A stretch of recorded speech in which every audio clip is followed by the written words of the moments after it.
ओम नमः शिवाय। जय श्री शंभु। हर हर महादेव। प्रिय श्रोताओं, आप सभी पर भगवान भोलेनाथ और माता पार्वती की कृपा सदा सर्वदा बनी रहे। प्रिय श्रोताओं, आज आषाढ़ मास की पहली सोमवारी है। आज का दिन बेहद ही खास है क्योंकि आज आद्रा नक्षत्र भी समाप्त हो रहा है और आज के दिन भगवान भोलेनाथ की पूजा आराधना करने से, दान पुण्य करने से विशेष फलों की प्राप्ति होती है। आज के दिन पूरी श्रद्धा और भक्ति के साथ भगवान भोलेनाथ माता पार्वती की पूजा करके व्रत रखने से समस्त मनोकामनाएं पूर्ण होती है। तो आइए आज के इस शुभ दिन पर पूरी श्रद्धा और भक्ति के साथ सुनते हैं सोमवार व्रत कथा। तो प्रेम से बोलिए शिव जी माता पार्वती की जय, गौरी पुत्र गणेश की जय। जय श्री शंभु। कथा शुरू करने से पहले इस वीडियो को लाइक करके कमेंट बॉक्स में हर हर महादेव अवश्य लिखें। हमारे चैनल पे व्रत कथा शुभ मुहूर्त भी बताए जाते हैं, तो आप उस वीडियो को जरूर देखें। तो चलिए प्रारंभ करते हैं सोमवार व्रत कथा। कथा अंत तक अवश्य सुनिए। सोमवार व्रत की पौराणिक कथा के अनुसार एक बार की बात है, भगवान शिव माता पार्वती के साथ भ्रमण करते हुए मृत्युलोक में अमरावती नगरी में आ गए। वहाँ के राजा भगवान शिव के परम भक्त थे। राजा ने एक शिव जी का मंदिर बनवाया था। भगवान शिव माता पार्वती के साथ वहीं ठहर गए। एक दिन पार्वती जी ने शिव जी से बोला कि नाथ, आइए आज चौपड़ खेलते हैं। खेल प्रारंभ हुआ। उसी समय पुजारी पूजा करने को आ गए। पार्वती जी ने पूछा, पुजारी जी बताइए जीत किसकी होगी? पुजारी जी ने बिना सोचे समझे कहा कि भगवान भोलेनाथ ही जीतेंगे, किंतु अंत में जीत पार्वती जी की हुई। पार्वती जी ने मिथ्या भाषण के कारण पुजारी जी को कोढ़ी होने का श्राप दे दिया। पुजारी जी कोढ़ी हो गए। कुछ दिन बाद देवलोक की अप्सराएं पूजा करने के लिए आई और पुजारी जी को देखकर उन्होंने कोढ़ी होने का कारण पूछा। पुजारी जी ने सब बातें बता दी। अप्सराएं बोली, पुजारी जी आप 16 सोमवार का व्रत करो, महादेव जी आपका कष्ट दूर कर देंगे। पुजारी जी ने उत्सुकता से व्रत की विधि पूछी। अप्सराओं ने पुजारी जी को 16 सोमवार व्रत की विधि बताते हुए कहा कि हे पुजारी, सोमवार के दिन सूर्योदय से पहले उठकर स्नान आदि से निवृत्त होकर स्वच्छ वस्त्र धारण कर लेना। तत्पश्चात आधा सेर गेहूं के आटे का चूरमा बनाकर उसके 3 भाग कर लेना। फिर भगवान शिव जी की प्रतिमा के समक्ष घी का दीपक जलाकर गुड़ और नैवेद्य फूल, बेलपत्र, चंदन, अक्षत, जनेऊ का जोड़ा लेकर विधि विधान से प्रदोष काल में भगवान शिव की पूजा करना। पूजा के बाद गेहूं के आटे से बने हुए चूरमे की 3 भाग में से 1 भाग भगवान शिव को अर्पित करना और 1 भाग ग्रहण कर लेना और बाकी भाग प्रसाद के रूप में सब में वितरण कर देना। इस विधि से 16 सोमवार का व्रत संपन्न करने के बाद 17वें सोमवार को 5 सेर गेहूं के आटे का चूरमा बनाकर भोग लगाना। उसके बाद सब में बांट देना। फिर सर्व कुटुंबबंध प्रसाद ग्रहण कर लेंगे। ऐसा करने से शिव जी आपके सभी कष्ट दूर कर देंगे। यह कहकर अप्सराएं स्वर्गलोक को लौट गईं। पुजारी जी यथा विधि पूर्वक व्रत कर रोग मुक्त हो गए और पूजन करने लगे। कुछ दिनों के बाद शिव जी और पार्वती जी पुनः आए। पुजारी जी को कुशल देखकर पार्वती जी ने उनके रोग मुक्त होने का कारण पूछा। पुजारी जी ने सभी बातें बताईं। पुजारी जी के कथनानुसार पार्वती जी ने व्रत किया। फलस्वरूप कार्तिकेय जी माता पार्वती के पास आ गए और माता के आज्ञाकारी हुए। कार्तिकेय जी ने भी माता पार्वती से पूछा कि क्या कारण है जिससे मेरा मन बदल गया और मैं आपके चरणों में आ गया। पार्वती जी ने वही व्रत बताया। कार्तिकेय जी ने भी इस व्रत का पालन किया। फलस्वरूप उनका बिछड़ा हुआ मित्र मिला और उनके मित्र ने भी कारण पूछा और बताए हुए विधि से उनके मित्र ने विवाह की इच्छा से व्रत पूजन किया। फलस्वरूप वह विदेश गया और राजा की कन्या से स्वयंवर हो गया। राजा का प्रण था कि हाथनी जिसको माला पहनाएगी उसी के साथ राजा की पुत्री का विवाह होगा। वह ब्राह्मण कुमार भी स्वयंवर को देखने की इच्छा से एक ओर जा बैठा। हथनी ने माला इसी ब्राह्मण कुमार को पहना दी। धूमधाम से विवाह हुआ। तत्पश्चात दोनों सुख से रहने लगे। एक दिन राजकन्या ने पूछा कि आपने कौन सा पुण्य किया जिससे राजकुमारों को छोड़कर हथनी ने आपको चुना। ब्राह्मण ने 16 सोमवार का व्रत का सविधि बताया। राजकन्या ने पुत्र प्राप्ति की इच्छा से व्रत किया और सर्वगुण संपन्न पुत्र प्राप्त किया। बड़े होने पर पुत्र ने पूछा, माताजी, किस पुण्य से आपको मेरी प्राप्ति हुई। राजकन्या ने सब विधि पूर्वक 16 सोमवार का व्रत बताया। पुत्र राज्य की कामना से व्रत करने लगा। उसी समय दूसरे राज्य के राजा ने अपने दूतों को भेजा। राजा के दूतों ने आकर उसे अपनी राजकुमारी के लिए चुना। आनंद से विवाह संपन्न हुआ। राजा के दिवंगत होने पर ब्राह्मण कुमार को राजगद्दी मिली। वह इस व्रत को करता रहा। एक दिन अपनी पत्नी को पूजा सामग्री शिवालय से ले जाने को कहा, परंतु उसने दासियों द्वारा भिजवा दिया। जब राजा ने पूजन समाप्त किया तो आकाशवाणी हुई, इस पत्नी को निकाल दे, नहीं तो तेरा सत्यानाश कर देगी। प्रभु की आज्ञा मानकर उसने रानी को निकाल दिया। रानी भाग्य को कोसते हुए नगर में एक बुढ़िया के पास आई। उसका हाल देखकर बुढ़िया ने उसके सिर पर सूत की पोटली रखकर बाजार भेजा। रास्ते में आंधी आई और पोटली उड़ गई। बुढ़िया ने उसे फटकार कर बाहर निकाल दिया। वहाँ से वह रानी तेली के यहाँ पहुँची और तेली का सारा बर्तन चटक गया। तेली ने भी उसे निकाल दिया।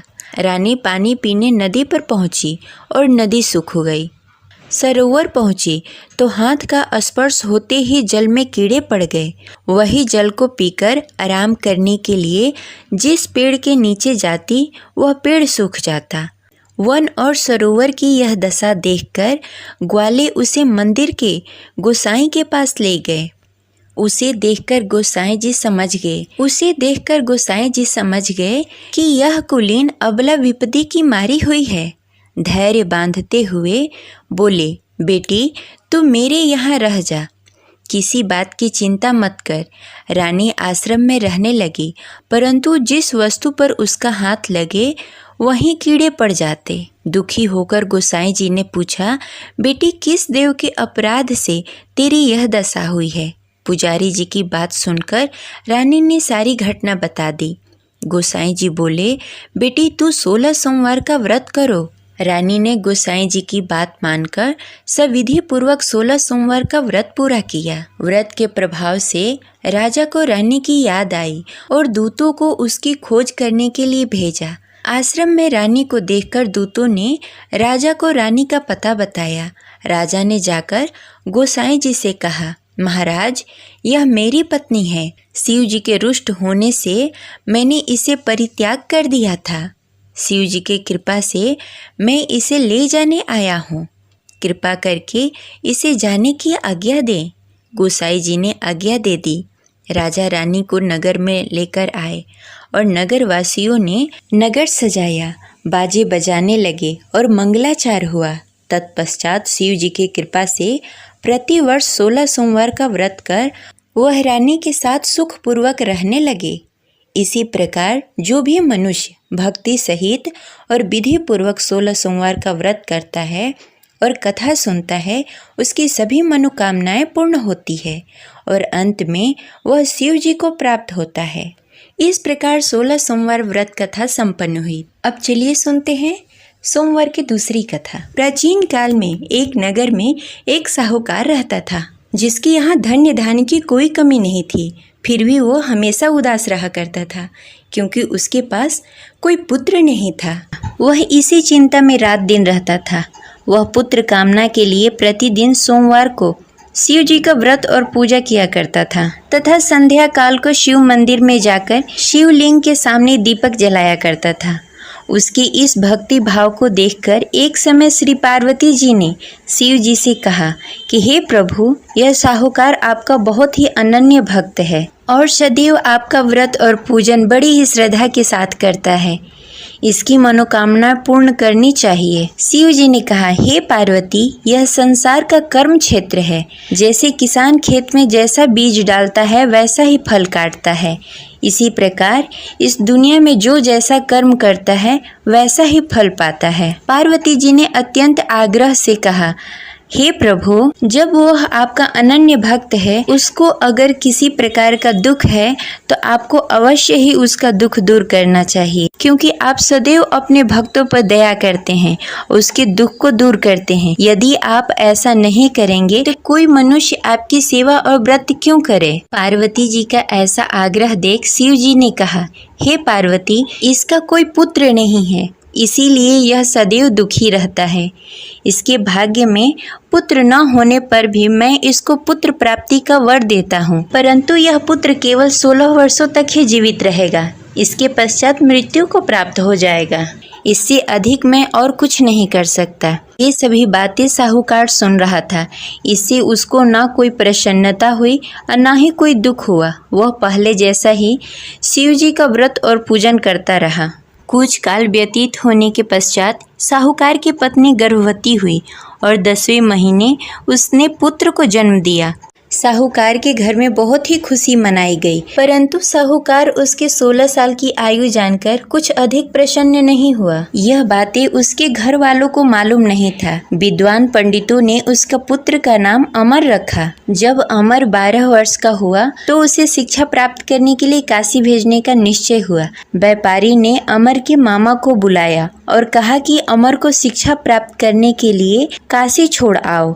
अमर अपने मामा के साथ शिक्षा प्राप्त करने के लिए चला गया। रास्ते में जहां अमर और उसके मामा विश्राम करने के लिए ठहरते, वहीं यज्ञ करते और ब्राह्मणों को भोजन कराते। लंबी यात्रा के बाद अमर और उसके मामा एक नगर में पहुंचे। उस नगर में राजा की कन्या के विवाह की खुशी में सभी नगर को सजाया गया था। निश्चित समय पे बारात आ गई, लेकिन वर का पिता अपने बेटे की एक आंख से काने होने के कारण बहुत चिंतित था। उसी इस बात का भय सता रहा था कि राजा को इस बात का पता न चले, कहीं वह विवाह से इनकार न कर दे, इससे उसकी बदनामी होगी। वर के पिता ने अमर को देखा। उसके मस्तिष्क में एक विचार आया। उसने सोचा, क्यों न इस लड़के को दूल्हा बनाकर राजकुमारी से विवाह करा दूं। विवाह के बाद उसको धन देकर विदा कर दूंगा और राजकुमारी को अपने नगर ले जाऊंगा। वर के पिता ने इसी संबंध में अमर और उसके मामा से बातें। अमर के मामा ने धन मिलने के लालच में वर के पिता की बातें मान ली। अमर को दूल्हे का वस्त्र पहनाकर राजकुमारी चंद्रिका से विवाह करा दिया। राजा ने बहुत सारा धन देकर राजकुमारी को विदा किया। अमर जब लौट रहा था तो सच नहीं छिपा सका और उसने राजकुमारी की ओढ़नी पर लिख दिया, राजकुमारी चंद्रिका, आपका विवाह मेरे साथ हुआ है। मैं काशी शिक्षा प्राप्त करने के लिए जा रहा हूँ। अब तुम्हें जिस नवयुवक की पत्नी बनना पड़ेगा वह काना है। जब राजकुमारी ने अपनी ओढ़नी पर लिखा हुआ पढ़ा तो उसके काने लड़के के साथ जाने से इनकार कर दिया। राजा ने सब बातें जानकर राजकुमारी को महल में रख लिया और उधर अमर अपने मामा के साथ काशी पहुँच गया। अमर ने गुरुकुल में पढ़ना शुरू कर दिया। जब अमर की आयु 16 वर्ष पूरी हो गई, उसने एक यज्ञ किया। यज्ञ की समाप्ति पर ब्राह्मणों को भोजन कराया और सभी को अन्न और वस्त्र दान किए। रात्रि को अमर अपने शयन कक्ष में सोने के लिए चला गया। शिव जी के वरदान के अनुसार शयन अवस्था में अमर के प्राण पखेरु उड़ गए। सूर्योदय पर मामा अमर को मृत देखकर रोने लगे। आसपास के लोग भी एकत्र होकर दुख प्रकट करने लगे। मामा के रोने विलापने का स्वर समीप से गुजरते हुए भगवान शिव और माता पार्वती ने सुन लिया। पार्वती जी ने शिव जी से कहा, मुझे इसके रोने का स्वर सहन नहीं हो रहा है। आप इस व्यक्ति के कष्ट अवश्य दूर करें। भगवान शिव जी ने पार्वती जी के साथ अदृश्य रूप में समीप जाकर अमर को देखा तो पार्वती जी से बोला, हे पार्वती, यह तो वही व्यापारी का पुत्र है। मैंने इसे 16 वर्ष तक की आयु का वरदान दिया था। इसकी आयु पूरी हो गई है। पार्वती जी ने फिर भगवान शिव जी से निवेदन किया, हे प्रभु, आप इस लड़के को जीवित करें, नहीं तो इसके माता पिता पुत्र की मृत्यु के कारण रो रो कर अपने प्राण त्याग देंगे। इसके पिता तो आपके परम भक्त हैं, जो वर्षों से सोमवार का व्रत करते हुए भोग लगा रहा है। पार्वती जी के आग्रह करने पर भगवान शिव ने उस लड़के को जीवित होने का वरदान दिया और कुछ ही पल में वह जीवित होकर उठ गया। शिक्षा प्राप्त करने के बाद अमर अपने मामा के साथ अपने नगर की ओर चल दिया। दोनों चलते चलते उसी नगर पहुँचे जहाँ अमर का विवाह हुआ था। उस नगर में भी अमर ने यज्ञ का आयोजन किया। समीप से गुजरते हुए नगर के राजा ने यज्ञ का आयोजन देखा। राजा ने अमर को तुरंत पहचान लिया। यज्ञ समाप्त होने पर राजा ने अमर और उसके मामा को महल में लेकर गए और कुछ दिनों तक उन्हें महल में ही रखा। उसके पश्चात बहुत सारा धन वस्त्र देकर राजकुमारी के साथ विदा किया। रास्ते में सुरक्षा के लिए राजा ने बहुत सारे सैनिकों को भी साथ में भेजा। मामा ने नगर में पहुंचते ही एक दूत को घर पर भेजकर अपने आगमन की सूचना भेज दी। अपने बेटे अमर के जीवित वापस लौटने की सूचना से व्यापारी बहुत प्रसन्न हुआ। व्यापारी ने अपने पत्नी के साथ स्वयं को एक कमरे में बंद कर रखा था। भूखे प्यासे रहकर व्यापारी और उसकी पत्नी बेटे की प्रतीक्षा कर रहे थे। उन्होंने प्रतिज्ञा कर रखी थी कि यदि उन्हें अपना बेटा मृत्यु के मुंह से वापस लौटकर नहीं आया तो वो अपने प्राण त्याग देंगे। व्यापारी अपनी पत्नी और मित्रों के साथ नगर के द्वार पर चला गया।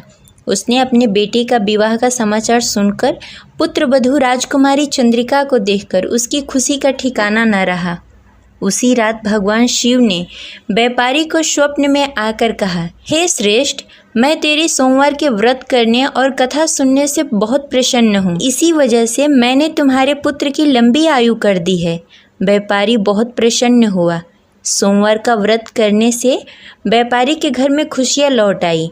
शास्त्रों में लिखा है कि जो भी स्त्री या पुरुष सोमवार का विधि विधान से व्रत करते हैं और कथा सुनते हैं, उनकी सभी इच्छाएं पूरी होती है। आशा करते हैं यह कथा आपको अच्छी लगी होगी। तो इस वीडियो को लाइक करें और ज़्यादा से ज़्यादा लोगों को शेयर करें। अगर आप इस चैनल पर नए हैं तो इसे सब्सक्राइब कर लें और बेल आइकन को भी प्रेस कर लें। मिलते हैं अगली वीडियो में, तब तक के लिए हर हर महादेव।